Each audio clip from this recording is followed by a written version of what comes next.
আসসালামু আলাইকুম প্রিয় দর্শক, অন্য মঞ্চের আলাপচারিতায় আপনাদের সকলকে আমন্ত্রণ জানাচ্ছি।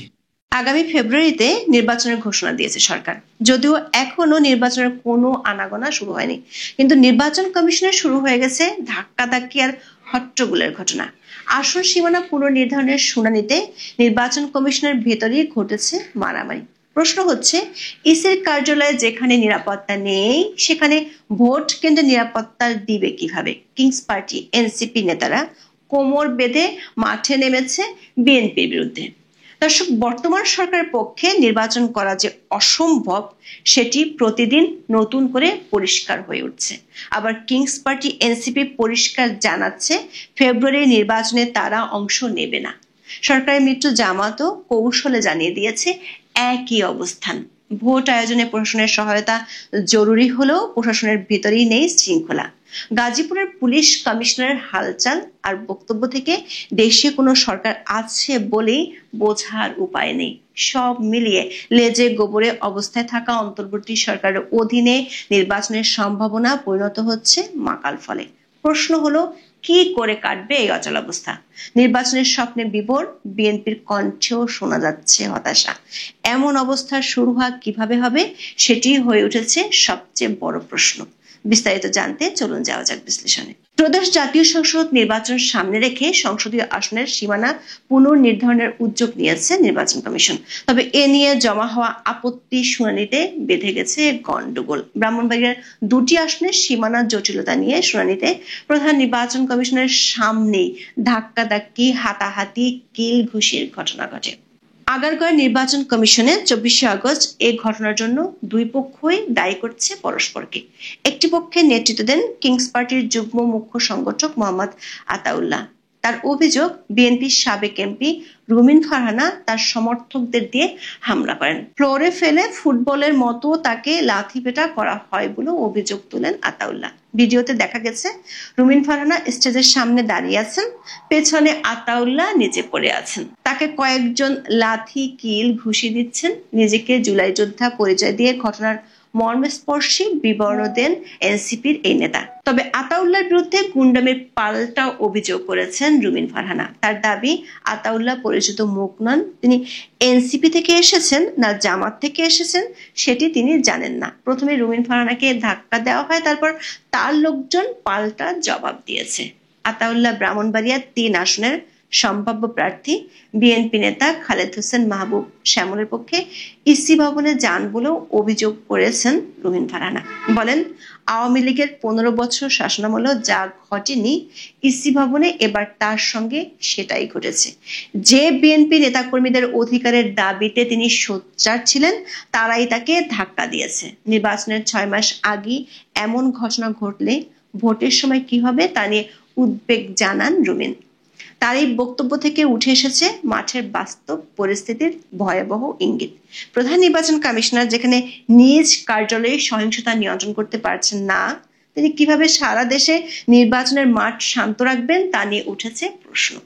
দর্শক, নির্বাচন কমিশনের সংঘাতের ঘটনায় এনসিপি বিএনপি বিরোধ শুধু সামনে আসেনি, বিএনপির ভেতরের চরম বিশৃঙ্খলাও বেরিয়ে এসেছে।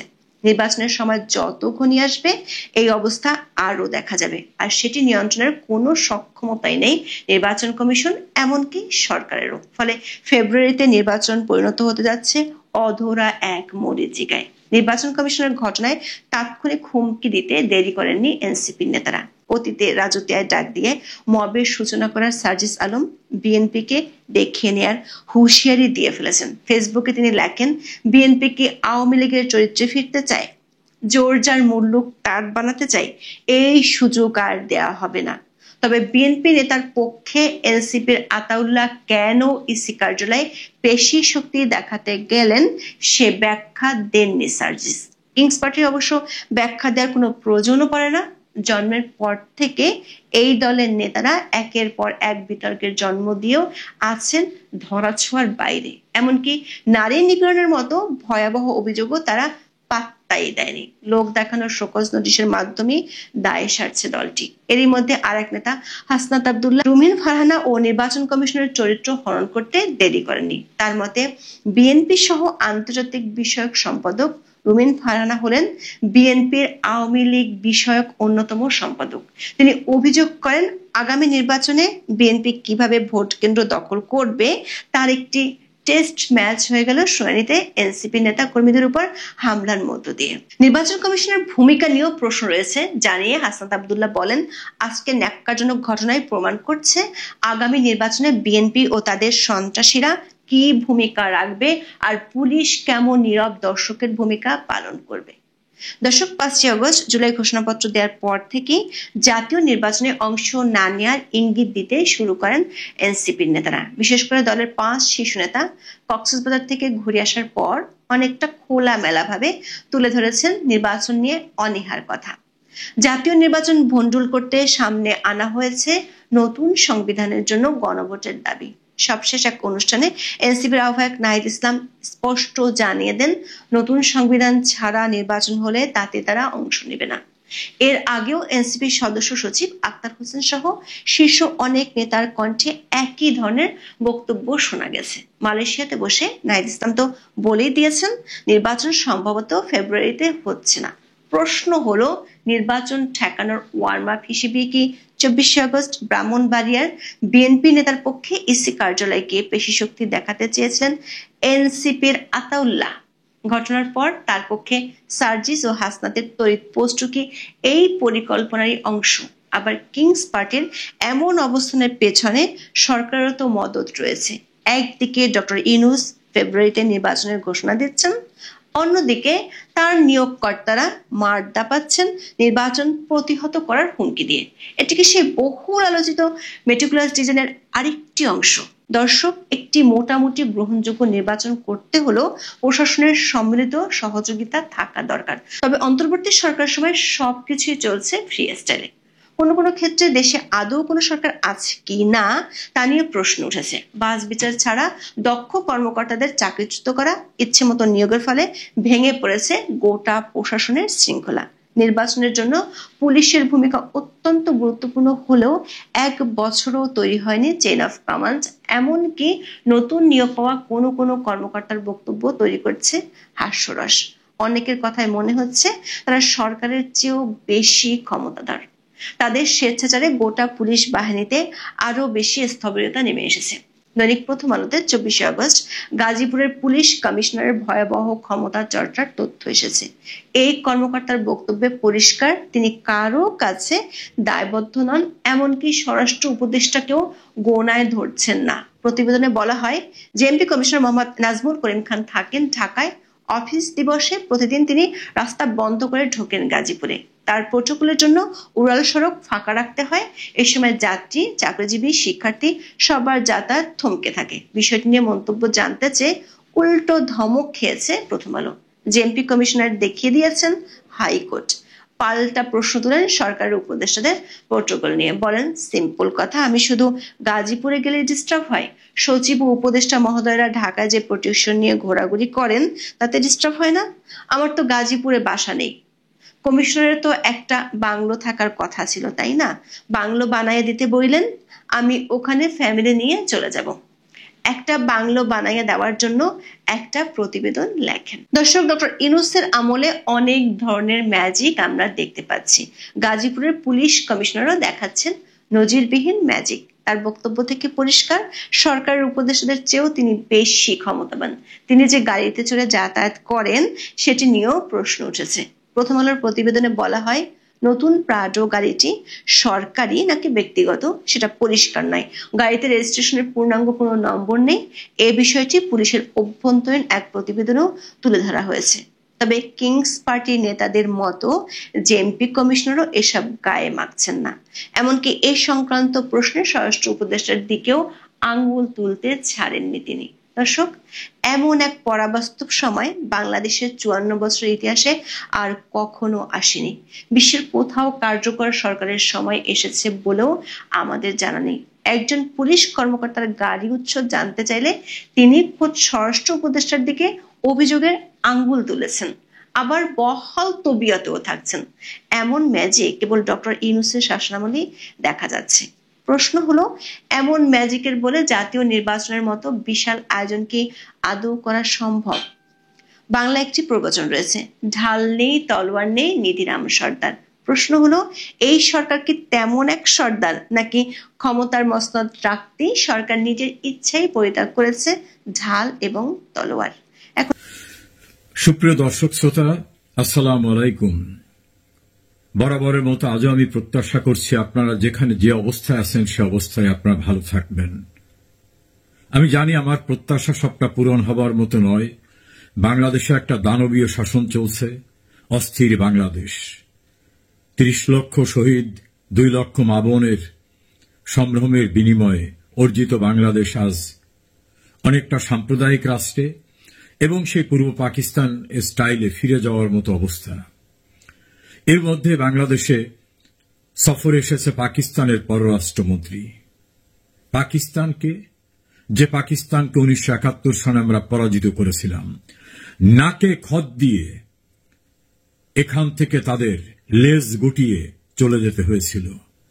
সেই ৭১-এর পরাজিত হায়নাদের দেশ, নারী ধর্ষকের দেশ, সাম্প্রদায়িকতা বিস্তারের দেশ, জোর করে ধর্মান্তরিত করার দেশ, জোর করে দেশের নাগরিকদের বিদেশে পাঠানোর দেশ এবং গণহত্যার দায়ে অভিযুক্ত পাকিস্তানের পররাষ্ট্রমন্ত্রী।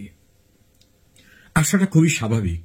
এই কারণে স্বাভাবিক, বাংলাদেশের রাষ্ট্র ব্যবস্থা এবং রাজনীতি এখন কার্যত নিয়ন্ত্রিত হচ্ছে সেই ৭১ সনের পরাজিত শক্তিরা প্রত্যক্ষ পরোক্ষভাবে তাদের দ্বারাই। বিস্ময়কর, যদিও আমি হতবাক হইনি, বিস্ময়কর, দেখা করতে গেল জামাতের প্রতিনিধি দল, জামাতের নায়েবে আমির। কি যে হাসি, মনে হয় পৃথিবীর সবচেয়ে স্বর্গসুখ পেয়েছেন।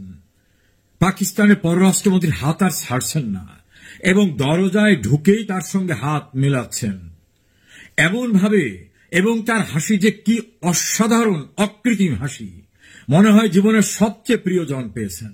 এটাই স্বাভাবিক। জামাতের প্রয়াত আমির গোলাম আজম ইন্টারভিউতে বলেছিলেন যে দেশ স্বাধীন হওয়ার মাত্র কদিন পূর্বেও তিনি লাহোরে জামাতের মিটিংয়ে গিয়েছিলেন। তার বক্তব্যটা ফেসবুক এবং ইউটিউবে এখন আছে।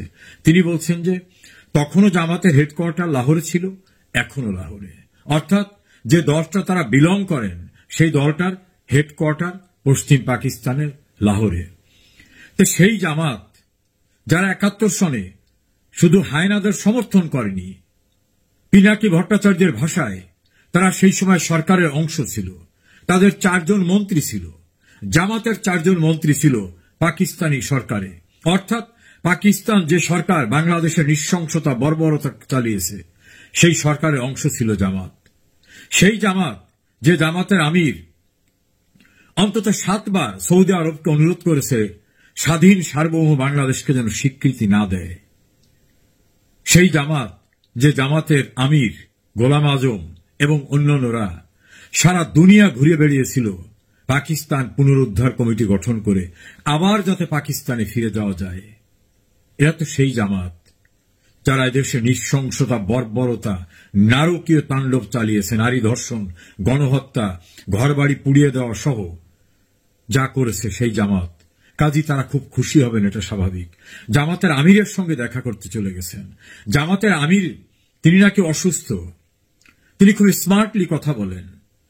তিনি পাকিস্তানের পররাষ্ট্রমন্ত্রীকে পেয়ে যে উচ্ছ্বাস তার ভিতরে টেলিভিশনে দেখলাম, যোগাযোগ মাধ্যমে দেখলাম, মনে হলো দীর্ঘকাল পর আপনজন এসে তাদের স্বীকৃতি দিচ্ছে। মনে হচ্ছে যে তোমরা আপনজন, তোমাদের প্রতিনিধি আমরা এখানে, এভাবেই মনে হয় স্বীকৃতি দিচ্ছে, এমন উচ্ছ্বসিত। বিএনপির মহাসচিব মির্জা ফখরুল ইসলাম আলমগীর একজন সজ্জন রাজনীতিক হিসাবেই পরিচিত, কিন্তু তিনি একটা পার্টির, বাংলাদেশের অন্যতম একটি বড় পার্টির মহাসচিব, যে পার্টির প্রতিষ্ঠাতা জেনারেল জিয়াউর রহমান অবৈধভাবে ক্ষমতা দখল করলেও তিনি মহান মুক্তিযুদ্ধের একটি সেক্টরের এককালীন সেক্টর কমান্ডার ছিলেন। তার দলের মহাসচিব, তিনি মনে হয় যেন পাকিস্তানের প্রধানমন্ত্রীর সঙ্গে সাক্ষাৎ করছেন, এমন উচ্ছ্বসিত। অর্থাৎ তাদের আশীর্বাদ নিয়ে বোধহয় এগোতে হবে, এমনটা কিনা তার ভিতরে আমি ঠিক জানি না। বিএনপির চেয়ারপারসন বেগম খালেদা জিয়ার সঙ্গে দেখা করতে গেছেন, হাত মিলিয়েছেন এভাবে, এবং তাদের অভিব্যক্তি, তাদের যে বডি ল্যাঙ্গুয়েজ, এই বডি ল্যাঙ্গুয়েজ দেখলে বোঝা যায় উভয় পক্ষই মহা খুশি। এটা আমি অবাক হই না, এই কারণে একজন জেনারেলের একটা ইন্টারভিউ দেখেছিলাম, যে ইন্টারভিউটা এখনো ফেসবুকে আছে, আমার কাছে আছে। মুক্তিযুদ্ধের সময় জেনারেল জিয়াউর রহমান তার স্ত্রী সন্তানদের ইন্ডিয়ায় নিয়ে যাওয়ার জন্য একাধিকবার টিম পাঠিয়েছিলেন। একটা টিমের 6 জনের ভিতর 5 জন মারা গেছিলেন, একজন আহত অবস্থায় ফিরে গেছিলেন। পরে আরেকটা টিমকে পাঠিয়েছিলেন, সেই টিমকে বেগম খালেদা জিয়া নাকি ধমক দিয়ে ফেরত পাঠিয়েছিলেন যে যদি বাড়াবাড়ি করো তাহলে আমি তোমাদের বিরুদ্ধে খবর দেব। অর্থাৎ তিনি সেই সময় ক্যান্টনমেন্ট ত্যাগ করেননি। আরো অনেক অনাকাঙ্ক্ষিত কথা সেই জেনারেলের ইন্টারভিউর ভিতর আছে, যে জেনারেলকে জেনারেল জিয়া দায়িত্ব দিয়েছিলেন তার স্ত্রীকে নিয়ে যাওয়ার জন্য। তিনি সেখানে অনেক কথা বলেছেন, জেনারেল জানজুয়া এবং অন্যান্য বিষয়ে। আমি সেদিকে না যাই। ছাত্রদের নতুন সংগঠন এনসিপি, তারাও দেখলাম মহা উচ্ছ্বসিত, ফটো সেশন করতেছে। একজন পাকিস্তানের পররাষ্ট্রমন্ত্রী, সিম্পল একজন মন্ত্রী, পাকিস্তানের প্রাইম মিনিস্টার না, পাকিস্তানের প্রেসিডেন্ট না। পাকিস্তান কোন দেশ? 71-এর নরখাদকদের দেশ। পাকিস্তান কোন দেশ? যে দেশের আজ পর্যন্ত একটি সরকার পূর্ণ মেয়াদ অতিক্রম করতে পারে নাই। পাকিস্তান সেই দেশ যে দেশটা চালায় সেনাবাহিনী। পাকিস্তান সেই দেশ যেখানে শাসকরা কখন স্পষ্ট কথা বললে আসার সময় সেনাবাহিনীর আশীর্বাদ নিয়ে আসতে হয়, কোনোভাবে স্পষ্ট কথা বললে কারাগারে থাকতে হয়, না হয় বিদেশে থাকতে হয়। এই দেশটা হচ্ছে পাকিস্তান। পাকিস্তান সেই দেশ যে এখন দেউলিয়া, যার অর্থনৈতিক অবস্থা একেবারে খারাপ, যার এখন প্রপার্টি বন্ধক রেখে চলতে হচ্ছে, যেখানে নির্বাচিত গণতান্ত্রিক প্রক্রিয়ায় নির্বাচিত প্রধানমন্ত্রী এখন কারাগারে। পাকিস্তান সেই দেশ যেখানে সাম্প্রদায়িকতা ছাড়া অন্য কোনো শব্দ নাই। পাকিস্তান সেই দেশ যার বিভিন্ন এরিয়ায়, বিভিন্ন প্রভিন্সে স্বাধীনতার জন্য মানুষ ফুঁসে উঠেছে। এই 71-এর নরঘাতক, 71-এর ধর্ষণকারী, 71-এর পরাজিত শক্তি, সেই পাকিস্তানের সঙ্গে এখন যারা ক্ষমতায় তাদের তো দহরম মহরম হবেই, কারণ তারাও কার্যত তাদেরই প্রেতাত্মা। এই 71-এর হায়নাদের প্রতিনিধিকে বাংলাদেশে আসার দিনে বীর মুক্তিযোদ্ধা, সুপ্রিম কোর্টের সিনিয়র আইনজীবী, যিনি বিএনপির চেয়ারপারসনের উপদেষ্টা মণ্ডলীর সদস্য, মুক্তিযুদ্ধের পক্ষে সোচ্চার, সেই মানুষটাকে সম্ভবত দল থেকে বহিষ্কার করা হবে। কারণ তিনি বারবার বলতেছেন যুদ্ধ করেছে দেশ রাখার জন্য, রাজাকারদের আস্ফলন দেখার জন্য না। এটা বললে তো বিএনপি করা যাবে না, কারণ বিএনপি তো তাদের সঙ্গেই সমঝোতা করে। না হলে বিএনপি সালাউদ্দিন কাদের চৌধুরী যুদ্ধ অপরাধী, জয়পুরহাটের আব্দুল আলিম, তাদেরকে তো মন্ত্রী বানিয়েছিল। বিএনপির সময় তো রাজাকার শাহাজিজ প্রধানমন্ত্রী হয়েছিল, যেটা চরমনায়ের হুজুর চিৎকার করে বলেন। বিএনপির সময় তো স্বাধীনতা বিরোধী মশিউর রহমান জাদু মিয়া মন্ত্রী হয়েছিলেন। বিএনপির সময় তো জামাত নেতা মতিউর রহমান নিজামী, আলী হোসেন মুজাহিদ মন্ত্রী হয়েছিলেন। বিএনপির সময় তো সালাউদ্দিন কাদের চৌধুরী যুদ্ধাপরাধী, তিনি মন্ত্রী হয়েছিলেন। বিএনপির আষ্টে পৃষ্ঠেই তো স্বাধীনতা বিরোধীরা, তাদের সঙ্গে তো তাদের অবিচ্ছেদ্য রাখি বন্ধন। কাজী বিএনপি উচ্ছ্বসিত হবে, এটা খুবই স্বাভাবিক, এবং ফজলুর রহমানের উপরে অ্যাকশন হবে, এটাই স্বাভাবিক। মুক্তিযুদ্ধের পক্ষে যারাই কথা বলবে, আমি জানি না মির্জা আব্বাস বিএনপির ত্যাগী নেতা, স্ট্যান্ডিং কমিটির মেম্বার, সোচ্চারভাবে মুক্তিযুদ্ধের পক্ষে কথা বলেছেন। কদিন আগে দেখলাম সাবেক ছাত্রনেতা হাবিবুন নবী সোহেল, তিনি মুক্তিযুদ্ধের কথা স্মরণ করিয়ে দিয়েছেন তাদেরকে। সালাউদ্দিন সাহেব স্মরণ করিয়ে দিয়েছেন। জানি না তাদের পরিণতি কি হবে, কারণ মুক্তিযুদ্ধ 71 এটাকে ভুলিয়ে দিতে চায় পাকিস্তানিরা। সবচেয়ে ঔদ্ধত্য দেখিয়েছে, বলছে যে বাঙালিদের মন পরিষ্কার করতে হবে। নরঘাতক পাকিস্তানের পররাষ্ট্রমন্ত্রী বাঙালিদের মন কিভাবে পরিষ্কার হবে, এই মনটাকে ক্ষত বিক্ষত করেছ। বাঙালিদের, প্রতিটি বাঙালিদের, স্বাধীন বাংলাদেশের প্রতিটি নাগরিকের হৃদয় থেকে রক্তক্ষরণ হয়। এত রক্ত ঝরছে যে এই রক্ত ঝরা পরিষ্কার করা যাবে না। তোমরা কি চাও তোমরা যে ধর্ষণ করেছিলা, যুদ্ধ শিশু তৈরি করেছিলা, কত মা বোনকে পাশবিক অত্যাচার করেছিলা, সেটা ভুলে যেতে হবে? কত লক্ষ মানুষকে হত্যা করেছো, হৃদয় থেকে ভুলে যেতে হবে? কত নগর বাড়ি ধ্বংস করেছো, সেটা ভুলে যেতে হবে? কত ভিন্ন ধর্মাবলম্বীদের জোর করে ধর্মান্তরিত করেছো, সেটা ভুলে যেতে হবে? আমার শহর নগর বন্দর পুড়িয়ে কয়লা মাটি করে দিয়েছিলে, সেগুলো ভুলে যেতে হবে? কোটি কোটি মানুষকে দেশ ছাড়তে বাধ্য করেছিলে, সেটা ভুলে যেতে হবে? বর্বরতার সর্বোচ্চ গণহত্যা চালিয়েছিলে, সেটাকে ভুলে যেতে হবে? কোনো দিন না। যতদিন বাংলাদেশ থাকবে, লাল সবুজের পতাকা থাকবে, একজন মুক্তিযুদ্ধের চেতনার বাঙালি বেঁচে থাকবে, ততদিন আমাদের হৃদয় পরিষ্কার থাকবে। তোমরা ঘৃণিত, তোমরা পরাজিত, তোমরা নরঘাতক, তোমরা ধর্ষক, তোমাদের ব্যাপারে আমাদের হৃদয় পরিষ্কার থাকবে। বাংলাদেশে আসার ঔদ্ধত্য পেয়েছ, হয়তো আর পাবে না। দেখনি তুমি আসার পরে ঢাকায় আওয়ামী লীগের হঠাৎ ঝটিকা মিছিল, সচিবালয়ে কি তীব্র ক্ষোভ, মুক্তিযুদ্ধের পক্ষের মানুষদের, গণমাধ্যমে কি সোচ্চার কণ্ঠ, ডিজিটাল প্রযুক্তির সামাজিক যোগাযোগ মাধ্যমে কি তীব্র ঘৃণা তোমাদের প্রতি। নির্লজ্জ, বেহায়া, বেশরম, ৭১-এর পরাজিত শক্তি, হায়েনা, ধর্ষক পাকিস্তানের প্রতিনিধি, তোমাকে অভিনন্দন নয়, স্বাগত নয়, তোমাকে ঘৃণা জানাচ্ছি। তোমার উদ্দেশ্যে আমার যত ঘৃণা আছে সব ঘৃণা নিক্ষেপ করছি। তুমি ফিরে যাও। বাংলাদেশে পরাজিত হয়েছিলে, সেই লজ্জাস্কর স্থানটা দেখে যাও। আবারও প্রয়োজন বোধে সেখানেই তোমাদের সারেন্ডার করতে হবে। জয় বাংলা। নিশ্চয়ই বাংলাদেশ এগিয়ে যাবে মুক্তিযুদ্ধের চেতনায়। জয় বাংলা, মুক্তিযুদ্ধের রণধ্বনি, জয় বঙ্গবন্ধু, এই রণধ্বনি নিয়ে।